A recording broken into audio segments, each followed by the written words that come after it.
परिचय। बच्चों, आज हम जैव प्रौद्योगिकी एवं उसके उपयोग के बारे में जानेंगे। वाह सर, ये रोचक लग रहा है। हाँ, इसलिए मुझे कौन बताएगा कि जैव प्रौद्योगिकी क्या है? आपने सही बताया रितु। क्या कोई मुझे बता सकता है कि जैव प्रौद्योगिकी का उपयोग किन प्रक्रियाओं के लिए किया जाता है? सर, ऐसी अनेक प्रक्रियाएं हैं जिनके लिए जैव प्रौद्योगिकी का उपयोग किया जाता है, जैसे कि रोगों की पहचान करने के लिए जीन स्थानांतरण आदि। बहुत अच्छे प्रतीक। आओ अब विस्तार से अध्ययन करें। इस पाठ में आप जैव प्रौद्योगिकी एवं उसके उपयोग के बारे में जानेंगे। उद्देश्य। इस पाठ के अंत में आप निम्न करने में सक्षम हो जाएंगे। कृषि में जैव प्रौद्योगिकी के उपयोगों की व्याख्या करना, चिकित्सा में जैव प्रौद्योगिकी के उपयोगों की व्याख्या करना, जीन चिकित्सा की व्याख्या करना, आणविक निदान का वर्णन करना, पारजीवी जंतुओं और उनके उपयोगों की व्याख्या करना और नैतिक मुद्दों की चर्चा करना।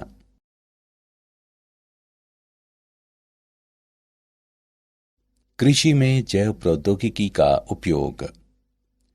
विशिष्ट उपयोगों हेतु किसी उत्पाद को बनाने या रूपांतरित करने, पौधों या जंतुओं में सुधार करने के लिए जीवाणु, वायरस, कवक, यीस्ट, जंतु कोशिका, पादप कोशिका आदि जैसे सजीव जीवों का उपयोग करने वाली प्रौद्योगिकी के रूप में जैव प्रौद्योगिकी को विस्तार से परिभाषित किया जाता है। कृषि में जैव प्रौद्योगिकी एक कारगर तरीका है जिसके द्वारा उन फसलों को तैयार किया जाता है जो हमारे बदलते वातावरण में बेहतर प्रदर्शन कर सकें। इनमें से कुछ पीड़क प्रतिरोधी, शाकनाशी प्रतिरोधी, सूखा प्रतिरोधी, लवण सहनशील, ऊष्मा प्रतिरोधी फसलों का विकास शामिल है। जब प्रयोगशाला में एक जीव के जीन को दूसरे जीव को सुधारने या परिवर्तित करने के लिए अभिप्राय पूर्वक स्थानांतरित किया जाता है तो आनुवंशिकता रूपांतरित जीव यानी जीएमओ का निर्माण होता है।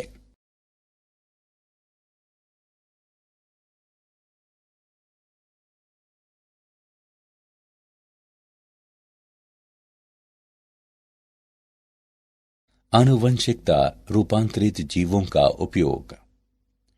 आनुवंशिकता रूपांतरित पौधे कई तरह से उपयोगी हो सकते हैं। कीट पीड़क प्रतिरोधी पौधों के कारण कम पीड़कनाशी का उपयोग करने की आवश्यकता होती है। आर्थिक रूप से अधिक अनुकूल क्योंकि पीड़कनाशी वायु, मृदा और जल में नहीं जाते हैं। फसल की अधिक पैदावार। आनुवंशिकता रूपांतरित फसलों को उन विटामिनों से भरपूर बनाया जा सकता है जिनकी कुछ प्रधान किस्मों में कमी हो सकती है।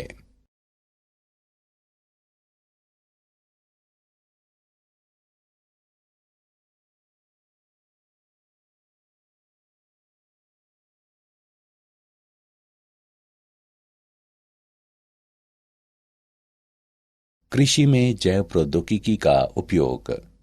बीटी कपास। बैसिलस थोरिनजिएंसिस द्वारा उत्पन्न क्राई प्रोटीन विभिन्न कीट पीड़कों के विरुद्ध प्रभावित जैव कीटनाशक होते हैं।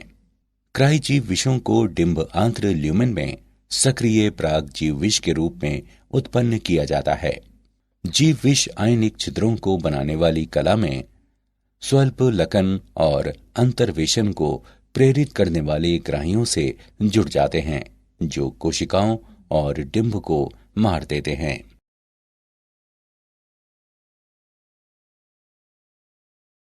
पीड़क प्रतिरोधी पौधा। पीड़क प्रतिरोधी पौधे। कीटों का हमला एक गंभीर कृषि समस्या है जिससे उपज काफी कम हो जाती है और उत्पादन गुणवत्ता घट जाती है। कीटों के कारण खेतों में और साइलों में भंडारण के दौरान नुकसान हो सकता है। प्रत्येक वर्ष कीट दुनिया भर की खाद्य फसलों का लगभग 25% भाग नष्ट कर देते हैं। आरएनए अंतक्षेप द्वारा विशिष्ट जीन को निष्क्रिय करना इस समस्या का वांछनीय प्राकृतिक समाधान है। द्विसूत्री आरएनए मध्यवर्ती अंतर्क्षेप आरएनएआई जीवों में जीन अभिव्यक्ति को निष्क्रिय करने की सरल और तीव्र विधि है। किसी जीन का निष्क्रिय होना आरएनए का छोटे छोटे आरएनए में निम्नीकरण का परिणाम है, जो समजात दूत आरएनए को लक्षित करने के लिए रिबोन्यूक्लिएज को सक्रिय करते हैं। औषधियों में जैव प्रौद्योगिकी का उपयोग। आनुवंशिकता निर्मित इंसुलिन। इंसुलिन एक हार्मोन है जो अग्नाशय द्वारा उत्पन्न होता है और जो ग्लूकोज के स्तर को नियंत्रित करता है। इंसुलिन 2 पॉलीपेप्टाइड श्रृंखलाओं का बना होता है, श्रृंखला ए और श्रृंखला बी, जो आपस में डाइसल्फाइड सेतुओं द्वारा जुड़ी होती है। बीटा कोशिकाओं में इंसुलिन प्राक हार्मोन कन्वर्टेज तथा एक्सोप्रोटीएज कार्बोक्सी पेप्टाइडेज ई कहलाने वाले प्रोटीन अपघटक एंजाइम की क्रिया द्वारा प्राक इंसुलिन पूर्ववर्ती अणु से संश्लेषित होता है। प्राक इंसुलिन के ये रूपांतरण अणु के केंद्रीय भाग अर्थात सी पेप्टाइड को प्राक इंसुलिन के सी और एन अंतस्थ सिरों से हटा देते हैं। शेष पॉलीपेप्टाइड पी और ए श्रृंखलाएं आपस में डाइसल्फाइड बंधों द्वारा जुड़ी होती हैं। परिपक्व इंसुलिन में सी पेप्टाइड उपस्थित नहीं होता है। जीन चिकित्सा।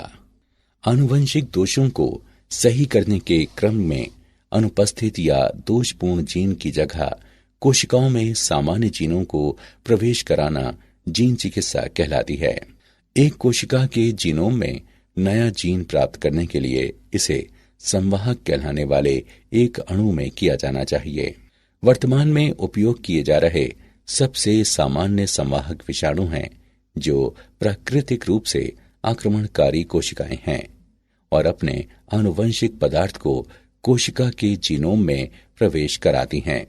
एक संवाहक के रूप में विषाणु का उपयोग करने के लिए विषाणु के जीनों को हटाकर कोशिका के लिए निर्धारित नए जीन को प्रतिस्थापित किया जाता है। जब विषाणु कोशिका पर हमला करेगा तो ये अपने आनुवंशिक पदार्थ प्रवेश कराएगा। एक सफल स्थानांतरण के परिणाम स्वरूप लक्षित कोशिका में अब नया जीन होगा, जो दोषपूर्ण जीन द्वारा उत्पन्न समस्या को सही करेगा। विषाणु जिनका संवाहकों के रूप में उपयोग किया जा सकता है उनमें शामिल हैं रेट्रोवायरस जैसे HIV, एडिनोवायरस, एडिनो संबंध वायरस और सरल परिसप्र विषाणु।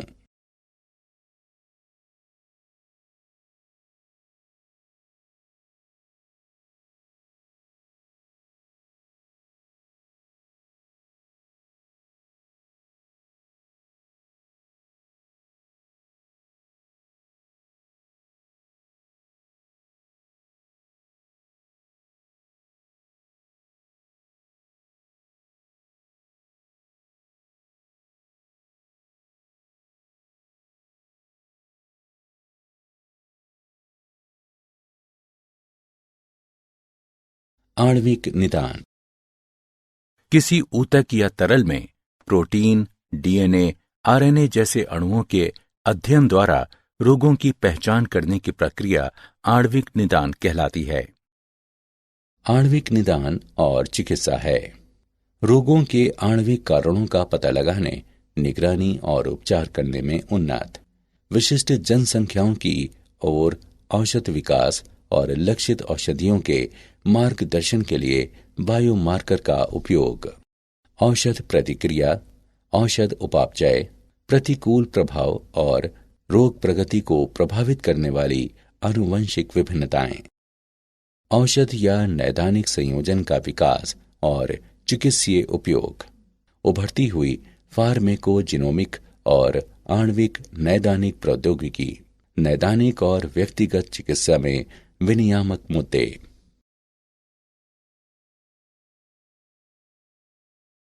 परजीवी जंतु, ट्रांसजेनिक एनिमल्स, जंतु जिनकी आनुवंशिक विशेषताओं को एक रूपांतरित जीन द्वारा या आनुवंशिक प्रौद्योगिकी की तकनीक का उपयोग करके दूसरे जीव से प्राप्त जीन के अंतर्वेशन द्वारा बदल दिया गया है, परजीवी जंतु कहलाते हैं। परजीवी जंतुओं के उत्पादन के सामान्य कारण हैं। कुछ परजीवी जंतुओं का विशिष्ट आर्थिक लक्षणों के लिए उत्पादन किया जाता है। उदाहरण के लिए, परजीवी पशुओं को विशिष्ट मानव प्रोटीन युक्त दूध उत्पन्न करने के लिए बनाया गया था, जो मानव वातस्फीति के उपचार में सहायता करती है। उदाहरण के लिए, हार्वर्ड वैज्ञानिकों को ऑन्कोमाउस या हार्वर्ड माउस कहलाने वाले आनुवंशिकता निर्मित चूहा बनाने में प्रमुख वैज्ञानिक सफलता मिली, जिसमें विभिन्न मानव कैंसरों के विकास को बढ़ावा देने वाला जीन है।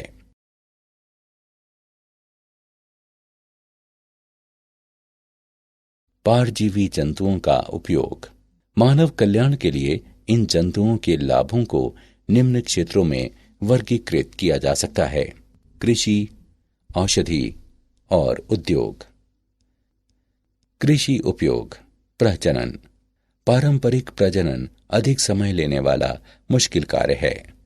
जैव प्रौद्योगिकी के उपयोग से कम समय में और अधिक परिशुद्धता के साथ जंतुओं में विशेषताओं को विकसित करना संभव हो गया है। इसके अलावा उपज बढ़ाने के लिए किसानों को एक आसान तरीका भी प्रदान करता है। गुणवत्ता। परजीवी गायें अधिक दूध उत्पन्न करती हैं या कम लैक्टोज या कोलेस्ट्रॉल वाला दूध उत्पन्न करती हैं। सुअर और पशु जिनमें अधिक मांस होता है, भेड़ जो अधिक ऊन देती हैं। रोग प्रतिरोध।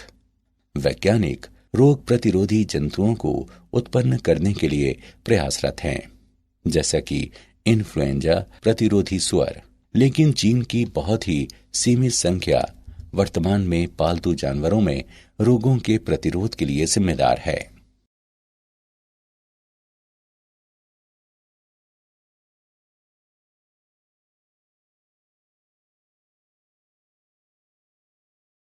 चिकित्सा उपयोग। जीनो ट्रांसप्लांटेशन। परजीवी स्वर प्रत्यारोपण अंगों की कमी को पूरा कर सकते हैं। पोषण संपूरक और औषधियां। इंसुलिन, वृद्धि हार्मोन और रुधिर स्कंदन रोधी कारकों को परजीवी गाय, भेड़ या बकरी के दूध से शीघ्र ही प्राप्त किया जा सकता है या पहले से ही प्राप्त किया जा चुका है। मानव जीन चिकित्सा। मानव जीन चिकित्सा में जीन की दोषपूर्ण प्रतिलिपियों वाले व्यक्ति के जीनोम से जीन की सामान्य प्रतिलिपि जोड़ना शामिल है। 5000 नामित आनुवंशिक रोगों के उपचार की संभावना बहुत अधिक है और परजीवी जंतु एक महत्वपूर्ण भूमिका निभा सकते हैं। औद्योगिक उपयोग।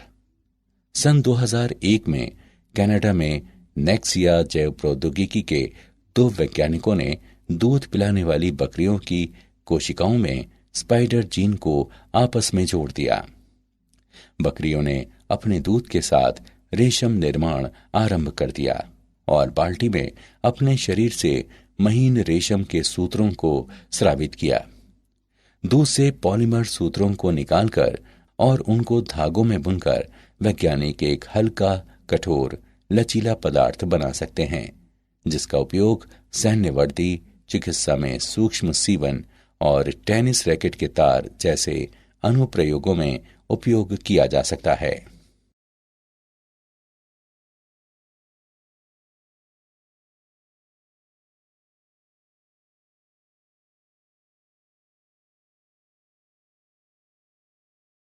नैतिक मुद्दे। जीवों के आनुवंशिक रूपांतरण के तब अप्रत्याशित और अवांछनीय प्रभाव हो सकते हैं जब ऐसे जीवों को पारिस्थितिकी तंत्र में सन्निविष्ट कराया जाता है। जन सेवाओं के लिए ऐसे जीवों के रूपांतरण और उपयोग से अनुमत एकस्व की समस्याएं भी उत्पन्न हुई हैं। इसलिए भारत सरकार ने संगठन स्थापित किए हैं जो आनुवंशिक रूपांतरण की वैधानिकता और जनसेवा के लिए आनुवंशिकता रूपांतरित जीवों के सन्निवेश की सुरक्षा के बारे में निर्णय लेने के लिए अधिकृत हैं। ऐसा ही एक संगठन आनुवंशिक अभियांत्रिकी संतुति समिति यानी GEAC है। सन 2001 और 2002 में भारत में 93 मिलियन टन चावल का उत्पादन हुआ और 2011 और 2012 तक सरकार का लक्ष्य 129 मिलियन टन चावल उत्पादन का है। बायोपायरेसी। बायोपायरेसी प्राकृतिक रूप से पाई जाने वाली जैव रासायनिक या आनुवंशिक सामग्री का व्यावसायिक रूप से उपयोग करने की कार्यप्रणाली है, विशेषकर एकस्व प्राप्त करके जो उस समुदाय जिससे ये उत्पन्न हुई है उसको उचित मुआवजे का भुगतान करने में विफल रहने पर भविष्य में इसके उपयोग को प्रतिबंधित करती है। भारत में उगने वाला बासमती चावल अपने विशिष्ट स्वाद और सुगंध के लिए मशहूर है, लेकिन एक अमेरिकी कंपनी ने अमेरिकन एकस्व व ट्रेडमार्क कार्यालय द्वारा एकस्व अधिकार प्राप्त कर लिया था। इस कंपनी ने भारतीय किस्मों को अर्ध बौनी किस्मों से संकरण कराकर बासमती की नई किस्म विकसित की। क्या आप जानते हैं, अमेरिकी शोधकर्ताओं ने एक प्रणाली विकसित की है जिसमें नीले प्रकाश को सक्रिय करके किसी भी वांछित जीन को प्राप्त किया जा सकता है तथा टर्न ऑन या टर्न ऑफ कर सकते हैं, जो जैव प्रौद्योगिकी और चिकित्सा में अनुसंधान के लिए हो सकते हैं। यह पहली बार है जब डीएनए के विशिष्ट खंडों को टर्न ऑन या टर्न ऑफ किया गया है। उन्होंने अमेरिकन केमिकल सोसाइटी के जर्नल में प्रकाशित अपने शोध पत्रों में प्रकाश की तीव्रता का उपयोग करके जीन अभिव्यक्ति के स्तर को अनुकूल बनाने के बारे में जानकारी भी दी है। सारांश। आइए हमने जो कुछ सीखा है उसे संक्षेप में दोहराएं। विशिष्ट उपयोगों हेतु किसी उत्पाद को बनाने या रूपांतरित करने, पौधों या जंतुओं में सुधार करने के लिए जीवाणु, वायरस, कवक, यीस्ट, जंतु कोशिका, पादप कोशिका आदि जैसे सजीव जीवों का उपयोग करने वाली प्रौद्योगिकी के रूप में जैव प्रौद्योगिकी को विस्तार से परिभाषित किया जाता है। RNA अंतर्क्षेप द्वारा विशिष्ट जीन को निष्क्रिय करना कीट हमले की समस्या का वांछनीय प्राकृतिक समाधान है। आनुवंशिक दोषों को सही करने के क्रम में अनुपस्थित या दोषपूर्ण जीन की जगह कोशिकाओं में सामान्य जीनों को प्रवेश कराना जीन चिकित्सा कहलाती है। किसी ऊतक या तरल में प्रोटीन, DNA, RNA जैसे अणुओं के अध्ययन द्वारा रोगों की पहचान करने की प्रक्रिया आणविक निदान कहलाती है।